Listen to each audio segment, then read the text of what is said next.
আজমলৰ বৰঘৰত কঁপনি তুলি AIDF বৰ্জনৰ আহ্বান দুই ইছলামিক সংগঠনৰ। আজমলৰ 20 বছৰীয়া ৰাজনৈতিক স্থিতিৰ পৰ্যালোচনা অসম ৰাজ্যিক জমিয়ত আৰু নদৱাটো তামিৰৰ।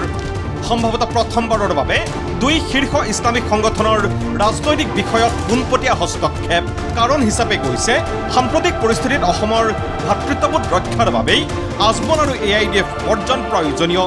কাজেই এই আহ্বান সিদ্ধান্ত লোৱাৰ দায়িত্ব ৰাইজৰ।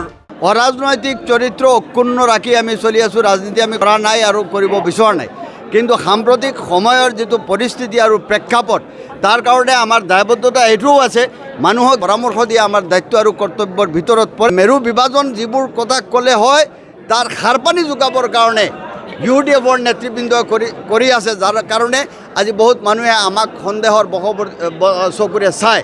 সেইকাৰণে ৰাইজক আমি অৱগত কৰা, ৰাইজক আমি সজাগ কৰা আমাৰ দায়িত্ব আছে বুলিয়ে আমি অৰাজনৈতিকভাৱে জমিয়তৰ মঞ্চৰ পৰা কৈছোঁ যে UDFক আমি বৰ্জন কৰিব লাগিব।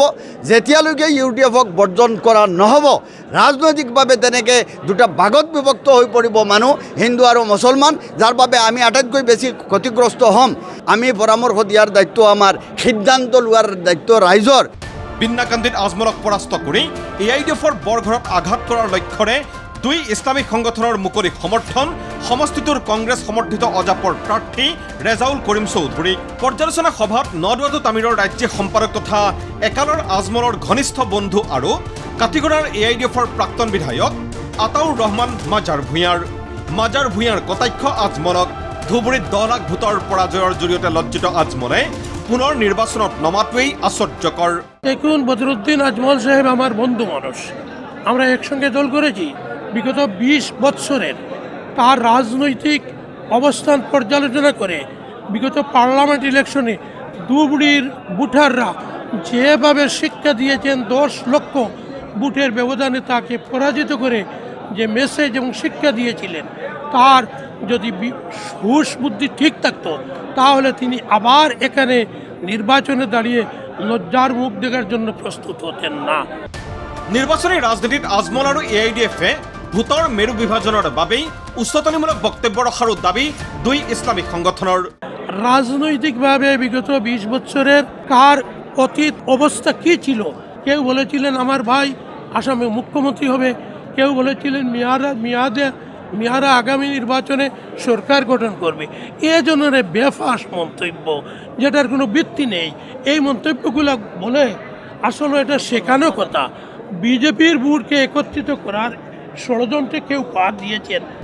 পিছে দুই ইছলামিক সংগঠনৰ ৰেজাউল কৰিম চৌধুৰীক লগত লৈ পতা সভাক লৈ প্ৰতিক্ৰিয়া ব্যক্ত কৰিছে আজমলপন্থী জমিয়তে। নিৰ্বাচন আহিলে এটা দলক এজন নিৰ্দিষ্ট প্ৰাৰ্থীৰ হকে গোটেই সংগঠনটো নিৰ্বাচনী পথাৰত নমাই দি বেলেগ সংগঠনৰ মানুহক মাতি আনি বহাই লৈ পৰামৰ্শ কৰি সভা পাতি মিডিয়াত প্ৰচাৰ কৰি ফিল্ডত গৈ প্ৰচাৰ কৰে। আকৌ আমি ৰাজনৈতিক জমিয়ত এই কথাবোৰতো নাখাটে। তেওঁলোকে ৰাজনীতিক ডিক্লেয়াৰ কৰক যে আমিও ৰাজনীতি কৰোঁ, ওলাই আহক, আমি ভাল পাম। নিজৰ পৰিচয় অৰাজনীতিক, কাম কাজ কৰিব ৰাজনীতিক, এই কথাটো মানি নলয় বিন্নাকান্দিৰ ৰাইজে, অসমৰ ৰাইজেটো মানি নলয়, লোৱা নাই কোনোদিন, ভৱিষ্যতে নলয়। দবকাৰ পৰা এমাদুৰ ৰহমানৰ ৰিপৰ্ট, ND24।